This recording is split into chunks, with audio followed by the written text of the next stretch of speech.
6 लाख से वो बंदा जो प्रिंसिपल है अदारे को चला रहा है, वो उम्रा करने चला जाए, मुझे बताएं कि उम्रा कबूल हो जाएगा? आए फिर मैं आपको अपने इदारे की बात सुनाता हूँ। अल्हम्दुलिल्लाह, बात करनी चाहिए ना अपने इदारे की बात।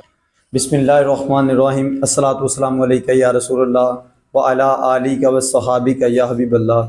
दोस्तों, आज की वीडियो बड़ी ही ज़बरदस्त है और ये वीडियो बड़ी ही इंटरेस्टिंग है। ये हर पेरेंट्स के लिए है, हर बच्चे के लिए है। ये उन वालिदैन के लिए ख़ुसूसन है कि जो अपने बच्चों को स्कूल में पढ़ाना चाहते हैं।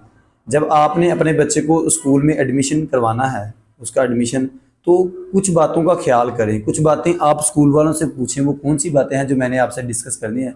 चूँकि मैं अब आपको पता है कि एक अदारे का प्रिंसिपल भी हूँ, तो मैंने बड़ी चीज़ें देखी हैं कि ये चीज़ें वालिदैन को पहले से पता होनी चाहिए। अगर ये पहले से पता नहीं होंगी तो बाद में बच्चे भी परेशान होंगे, तो वालिदैन भी परेशान होंगे, बड़ी मुश्किलात का सामना करना पड़ेगा। सबसे पहले आप जब किसी अपना एडमिशन करवा रहे हैं ना बच्चे का, सबसे पहले आप स्कूल का स्ट्रक्चर चेक करें, इन्वायरमेंटल चेक करें। उन्हें कहें कि 4-5 दिन ना बच्चा हमारा आएगा, सिर्फ चेक करेगा माहौल। हम क्या करते हैं, हम पहले दिन ही जाते हैं ऑफिस में और पैसे देकर आ जाते हैं, ये हमारा एडमिशन कर लें। ऐसा बिल्कुल भी ना करें। हो सकता है कि आपके बच्चे को वो माहौल पसंद ही ना आए, हो सकता है कि उनके पढ़ाने का तरीका टीचर्स का अच्छा ना हो सकता है कि बच्चा जो सोचता है टीचर वैसे ना सोचते हो। तो करना क्या चाहिए, आप सबसे पहले अच्छी बात यही है कि उन्हें जाके कहें कि 3-4 दिन हमारा बच्चा पढ़ेगा, फिर हम इसका फीडबैक लेंगे, फिर आपसे अगली बात करेंगे। लेकिन होता ये है कि हम ऑफिस में चले जाते हैं, पहले दिन ही एडमिशन फॉर्म पूरा कर दिया जाता है जी, चले जी, बच्चा पढ़े या ना पढ़े, आप एडमिशन फीस उसको जमा करवा दें। तो ऐसा नहीं होना चाहिए। फिर जब आपका बच्चा उधर जाए, वो प्रॉपर आप पानी का सिस्टम उसका चेक करें, टीचर का पढ़ाने का तरीका चेक करें, आप खुद जाके अंदर कमरे चेक करें और चेक करें कि उनका माहौल तरीका कैसा है। और आप चेक करें कि जो आपका बच्चा स्कूल में पानी पी रहा है वो पानी किस तरीके का है। उनका वॉशरूम तक चेक करें कि वॉशरूम कैसा है, क्या बच्चों के लिए उन्होंने अलग से एक आया रखी है, आंटी रखी है कि नहीं रखी, ये भी चेक करें। अब वालिदैन क्या करते हैं, वालिदैन कहते हैं बस बच्चा स्कूल चले जाए जी, हमारी जान छूट गई जी। ये जब हम ये गलतियां करते हैं तो बच्चे फिर पढ़ते नहीं है। आपको चाहिए ये कि आप कम से कम एक वीक में एक दिन तो ज़रूर जाए ना, कि टीचर की और पेरेंट्स की आपस में मुलाकात हो। अगर वालिदैन कहें कि हमने बच्चा छोड़ दिया, ये कामयाब हो जाए, तो बिल्कुल भी नहीं होगा। अगर टीचर कहें जी हम काम करवाएंगे, वालिदैन ना करवाएं, फिर भी नहीं होगा। इन दोनों घरों को मिल के आपस में बच्चे की तरबियत करनी पड़ेगी, फिर बच्चा कामयाब होगा। और एक बुक भी मैं आपको साथ में कहता हूँ, अगर आप अपने बच्चे को कामयाब देखना चाहते हैं या कामयाब करना चाहते हैं, तो बुक वालिदैन के लिए पढ़ने के हवाले से बड़ी ज़बरदस्त है। उस बुक का नाम है कि आपका बच्चा कामयाब हो सकता है, और इस बुक को लिखा है सर कासिम अली शाह साहब ने, लाहौर कासिम अली शाह फाउंडेशन है। मैं तो उनसे नहीं अभी तक ना मिल सका हूँ, लेकिन उनकी कुछ किताबें पढ़ी है। वो किताब मैंने जब पढ़ी तो मुझे लगा कि ये हर वालिदैन को ये पढ़नी चाहिए। अगर ये वालिदैन किताब पढ़ लेना कि आपका बच्चा कामयाब हो सकता है, तो समझ लें आपका बच्चा कामयाब होगा। लेकिन पहले वो बुक पढ़े कौन, पहले पढ़ने से पहले वो खरीदनी पड़ेगी, वो 500 रुपया लगाना पड़ेगा। हमारी बदकिस्मती इतनी है, हम 1 लाख रुपए के सूट भी 1 लाख रुपए तक, मुझे एक बंदे ने बताया कि 50,000 का सूट खरीदा। मैंने ऐसे सर पकड़ लिया कि 50,000 का सूट हम खरीद सकते हैं, लेकिन 500 रुपए की अपने आप को बदलने के लिए किताब नहीं पढ़ सकते। किताब से हम इतना दूर चले जाते हैं। हालांकि एक वक्त आया था किताबों ने पूरी दुनिया पे राज किया, लेकिन हमने किताब को पढ़ते नहीं है।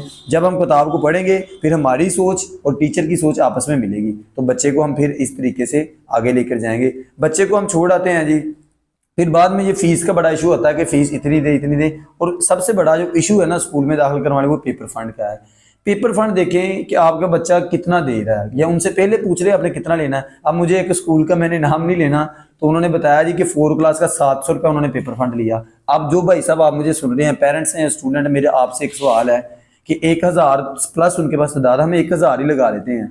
मुझे बताएं 1000 तादाद है उनके पास और 700 रुपया एक बच्चे से लिए, 7 लाख रुपया पेपर फंड हो गया। आप मुझे बताएं क्या इतना खर्चा आता है पेपर में? एक बच्चे पे कितना खर्चा आ सकता है?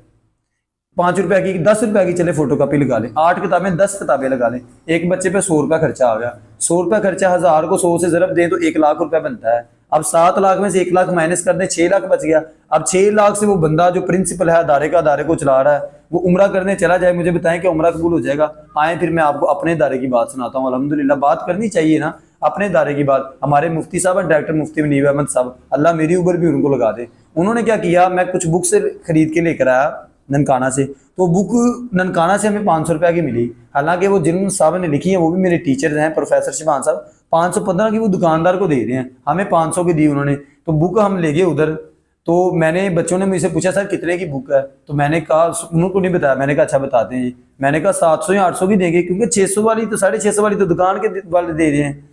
तो मैंने मुफ्ती साहब से पूछा, मैंने कहा सर जी ये बुक का क्या करना है, कितने की देनी है? उन्होंने कहा अपने आप को कितने की हमें मिली? मैंने कहा 500 की मिली। उन्होंने कहा बच्चों को भी 500 की दी।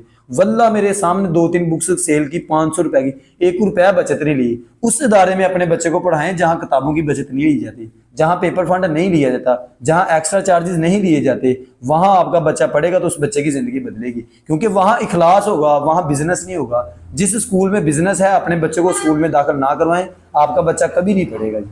आपका बच्चा उधर पढ़ेगा जहां रूहानियत है, जहां दीनी तलीम भी है, दुनियावी तलीम भी है और वहां रूहानी तलीम भी मिल रही है। अगर ये 3 तरह की तलीम किसी स्कूल में मिल रही है तो आप अपने बच्चे को उधर जरूर दाखिल करवाएं और पेपर फंड से बचें और एक्स्ट्रा चार्जेस से बचें। लेकिन अगर आप 19 चक से हैं, 18 चक से हैं, 16 चक से हैं, 14 चक, 12 चक, 13 चक, बुचियाना से हैं, तो हमारा अदारा, हम आए, मैं अपने अदारे की आपको दावत देता हूँ। हमारा अदारे का नाम है अल अमीन स्कूल सिस्टम और जामिया तालीमुल कुरान के तहत ये बनाया गया है। इसमें अल्हम्दुलिल्लाह हम बड़ा ही अच्छे तरीके से वर्क कर रहे हैं, जिसमें कोई भी एक्स्ट्रा चार्जेस बच्चों से नहीं लिए जा रहे और उस खालसन रज़ा इलाही के लिए पढ़ाया जा रहा है, खालसन रज़ा इलाही के लिए। क्योंकि एक बुक में कोई बचत नहीं है, कि कोई पेपर फंड भी नहीं, इंशाल्लाह हमने कहा वो भी नहीं लेंगे बच्चों से, कोई एक्स्ट्रा चार्जेस ना, हमारी कोई डिमांड नहीं है। हमारी डिमांड ये है बस बच्चे आएँ और बच्चे हुज़ूर अलैहिस्सलाम के दीन पर पहरा दें, हुज़ूर अलैहिस्सलाम की खत्म नबूवत पर पहरा दें। हमारा मिशन ये है कि बच्चों को हुजूर से इश्क करवाया जाए। हुजूर से इश्क तब होगा जब हम पैसों से बाहर आएंगे। लेकिन अगर सुबह भी फीस, शाम भी फीस, दोपहर को भी फीस, हम हर वक्त फीस ही करते रहे तो बच्चे में इश्क कहाँ से आना जी? फिर इश्क नहीं आएगा। फिर वो वही बच्चा जो इस तरीके से पढ़ता है पैसों, फिर वो कहता है मैंने इतने पैसे लगाया, मैंने भी बड़े होकर पैसे कमाने हैं। लेकिन अगर उस दीनी माहौल में पढ़े तो वो बड़ा होगा, मैंने भी दीन की खिदमत करनी, उसके अंदर दीन का जज्बा आएगा। लेकिन हम ये जज्बा देते नहीं है, क्योंकि हमने स्कूल ही उसमें दाखिल करवाया जहां उसे सोच ये दी गई बेटा पढ़ दिख, अच्छे नंबर ले, नौकरी लाग, अफसर बन, ये कर, वो कर, ये दीजिए। ये तो उसे बताया ही नहीं गया। हाँ, ऐसा स्कूल जरूर ढूंढे जहां आपके बच्चों को दीनी तालीम दी जाती है, रूहानी तालीम दी जाती है, आपके बच्चे की सोच बदली जाती है। उसे कहे बेटा आओ हुज़ूर अलैहिस्सलाम के दीन की तरफ। ये दुनिया फानी है, चले जाना सब ने, लेकिन बंदा कुछ ना कुछ ऐसा करके जाए कि दुनिया याद करे। आओ मेरे भाइयों, आप जितने भी जिन लोगों ने वीडियो सुनी है, मेरी गुजारिश है कि अपने बच्चों के अच्छे मुस्तक़बिल के लिए कोई अच्छा अदारा सेलेक्ट करें। जहां भी आपको मिलता है अच्छा अदारा, उसको पहले 3-4 दिन चेक करें, उनसे बात करें, उनसे पेपर फंड की फ़ीस की, सारे साल के एनुअल चार्जेस की पहले ही बात कर लें, ताकि बाद में मसला ना बने। तो अपने बच्चे को दाखिल करवाएं। अगर आप हमारे पास आना चाहते हैं, मोस्ट वेलकम। जज़ाकल्लाह, बहुत शुक्रिया। अस्सलाम वालेकुम व रहमतुल्लाहि व बरकातहू।